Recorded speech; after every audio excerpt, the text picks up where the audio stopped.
வணக்கம். ஸோ இது பார்த்தீங்க அப்படின்னா இண்டக்டர் டெஸ்டர். அதாவது நம்ம எலக்ட்ரானிக் சர்க்யூட்ல எஸ்எம்டில இருக்கக்கூடிய இண்டக்டர்லாம் பார்த்தீங்கன்னா செக் பண்ணிக்கலாம். இது டைரக்டா ஒரு 5 வோல்ட் சார்ஜர் வழியா யூஸ் பண்ணிக்கிற மாதிரி பவர் சப்ளை.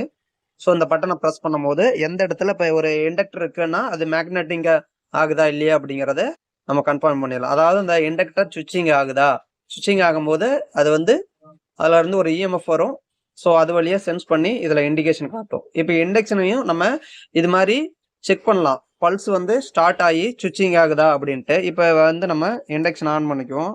ஆன் பண்ணிட்டு ஸோ இந்த பட்டன் வந்து ப்ரெஸ் பண்ணிக்கிறோம். ப்ரெஸ் பண்ணிட்டு வைக்கும் போது உங்களுக்கு தெரியும் அந்த இண்டிகேஷன்.